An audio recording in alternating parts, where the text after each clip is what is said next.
Linapokuja swala la kucheza nyumbani na kupata matokeo yanayohitaji, Yanga imeshathibitisha mara kadhaa kwamba wana uwezo wa kufanya hivyo.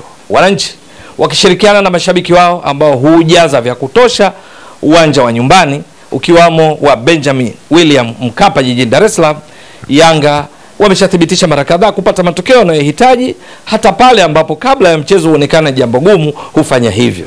Na uthibitisho ni juu ya kile walichokifanya katika msimu wa 2023-2024 katika ligi ya mabingwa barani Afrika kwenye hatua ya makundi, wakiwa katika kundi ambalo walikuwa na Al Ahly ya Misri ambayo ilikuja kuwa bingwa wa michuano hiyo ya ligi ya mabingwa barani Afrika kwa msimu huo, wakiwa na Mediama ya Ghana, wakiwa na CR Belouizdad ya Algeria.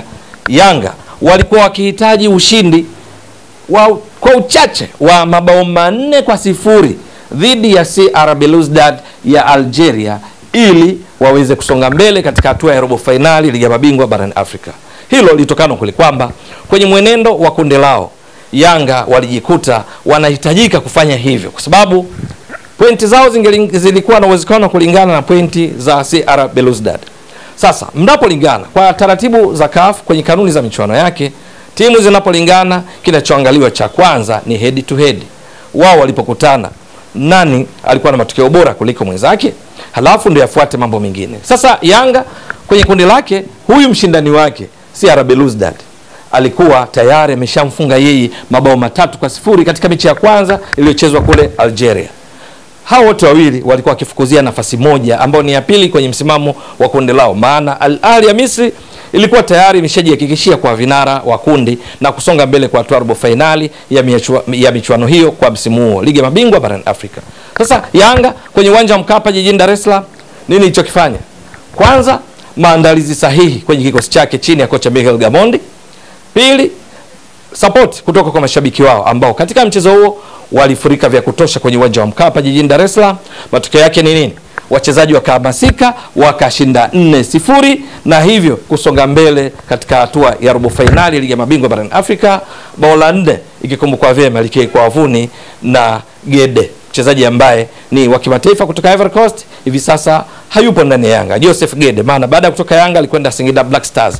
Yanga hao wakafuzu kwa hatua ya robo finali ligi ya mabingwa barani Afrika kwa msimu huo, ambapo walikwenda kucheza dhidi ya Mamelodi Sundowns, wakaja kutolewa kwa matuta baada ya kutoa suluhu kwa Mkapa, suluhu kule Loftus Pretoria nchini Afrika Kusini, mikwaju ya penalty, wakatolewa na Mamelodi kwenda mbele kwa hatua ya nusu finali. Sasa kwa mara nyingine tena Yanga wangali wakihitaji support hiyo kutoka kwa mashabiki wao, lakini pia uimara na uthabiti wa kikosi chao chini ya kocha wa muda kwa sasa Patrick Mabedi, ambaye ndiye anayeongoza Yanga baada ya kufutwa kazi kwa Romain Folz. Inafahamika vizuri kwa nini Mabedi ndiye kocha wa muda kwa sasa akitoa mikoba ya Romain Folz. Ni baada ya Romain Folz kufutwa kazi, kutimuliwa kutokana na matokeo aliyopata katika mechi ya kwanza ya raundi ya pili ya awali kwa nia kufuzu kwa hatua ya makundi ligi ya mabingwa barani Afrika.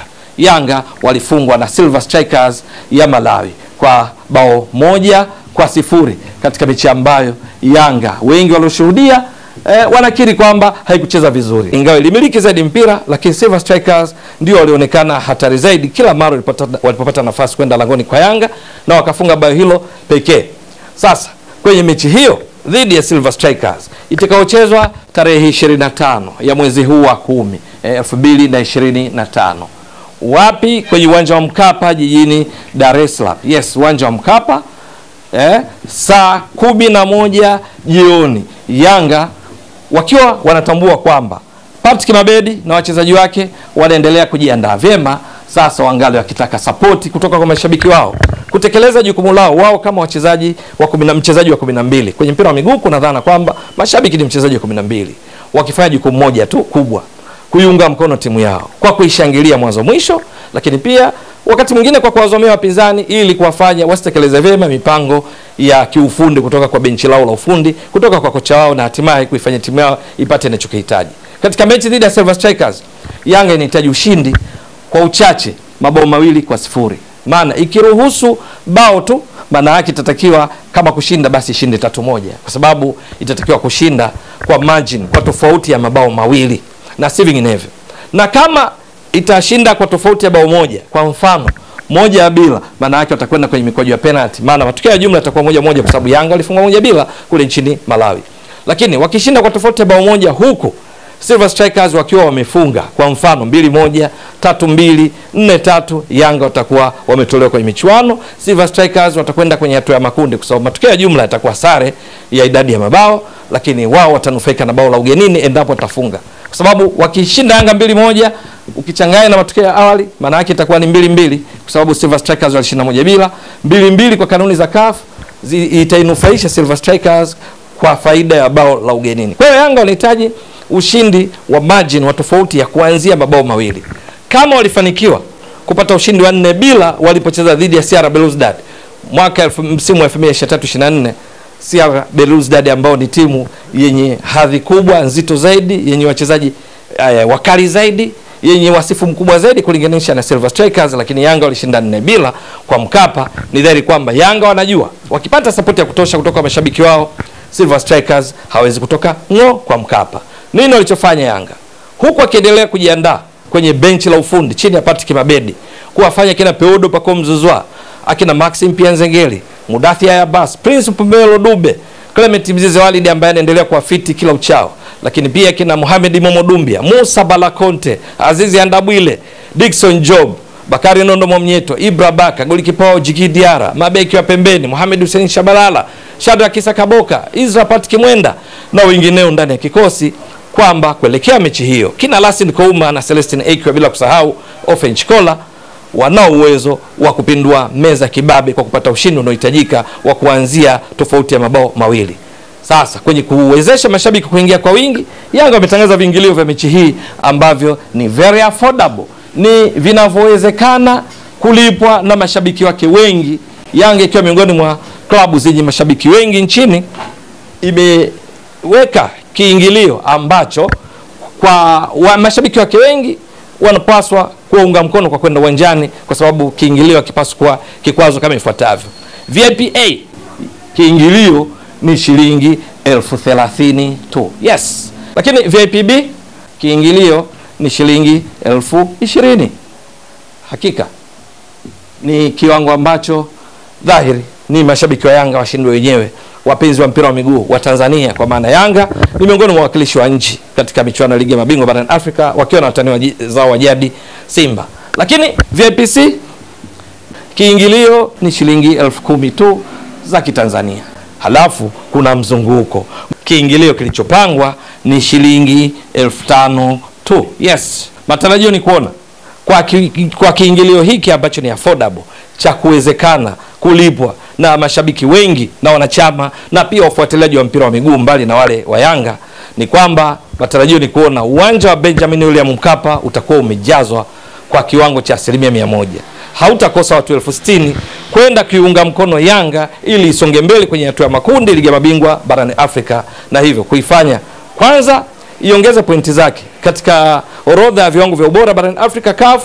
Yanga ikiingia hatua ya makundi itakuwa imeongeza pointi zake kutoka 25 ilizonazo sasa na kuifanya iwe klabu ya 9 kwa ubora, itakuwa na pointi 30 na hivyo kupanda mpaka nafasi ya 8 bila kujali matokeo ya timu nyinginezo. Lakini kama timu nyingine za juu zitateleza itapanda zaidi. Hilo la kwanza. Kila pili, kuifanya Yanga iandike rekodi kwa kuwa klabu ya kwanza nchini Tanzania ufuzu walau hatua ya makundi ya ligi ya mabingwa barani Afrika kwa msimu wa 3 mfululizo.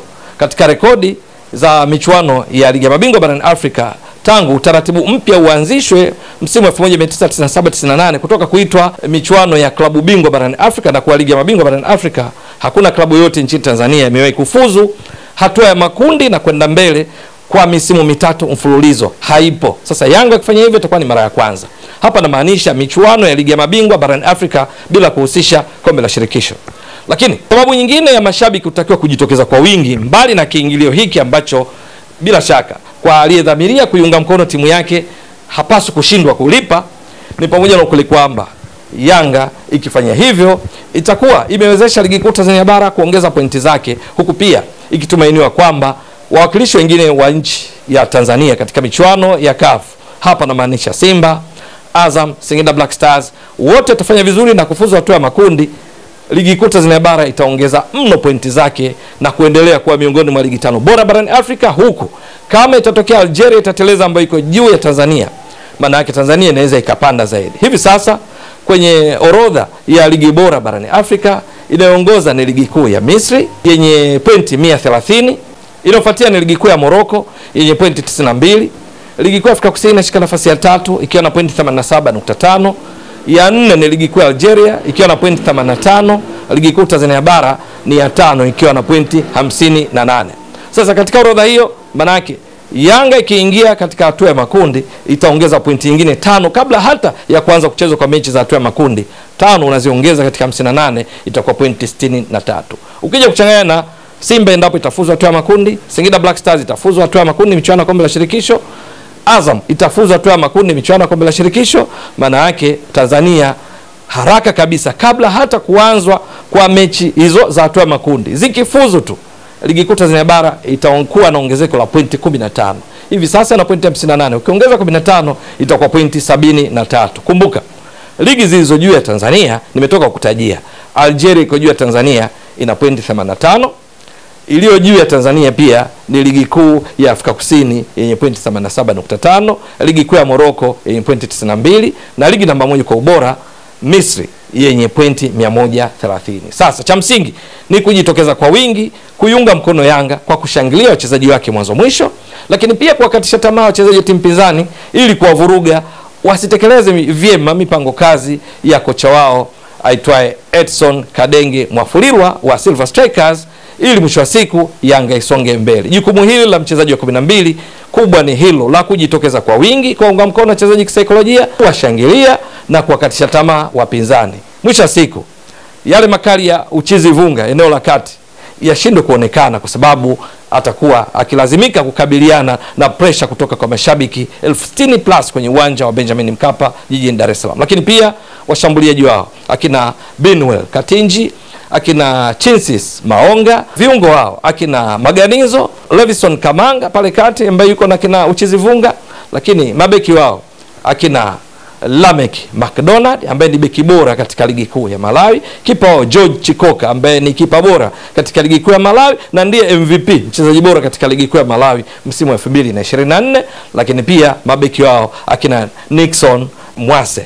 Wote hao wanaweza kuvurugwa endapo mashabiki wataunga mkono Yanga kwa kuhakikisha wanaujaza uwanja na kutekeleza majukumu yao kama wachezaji wa 12, ili kazi nyingine ibaki kwa kina Clement Mzize Walid, ibaki kwa kina Peodo Pacome Zouzoua, ibaki kwa kina Prince Dube, kuhakikisha Yanga inapata matokeo yanayohitajika ya 2 kwenda juu, mabao 2-0 ama zaidi. Ni swala la kusubiri, lakini ni dhahiri kwamba kwa kiingilio hiki Silver Strikers ni kama safari yao inaelekea ukingoni, maana kwa nyome litakaloweza kujitokeza kwenye uwanja wa Mkapa na kisha wachezaji wakatimiza mipango kazi ya benchi la ufundi chini ya Patrick Mabedi, Yanga inakwenda kutoboa kama inavyotarajiwa na mashabiki wake na Watanzania kwa ujumla katika michuano ya ligi ya mabingwa barani Afrika. Ewe mtazamaji wa Mbwaduke Stats Sport Next Level, endelea kuunga mkono channel hii kwa kuhakikisha kama una subscribe, una share, una like na kucomment. Mwasishaji wako ni mimi Ramadhani Mbwaduke almaarufu kama Mzee wa Data. Shukran jazilan. Bye bye.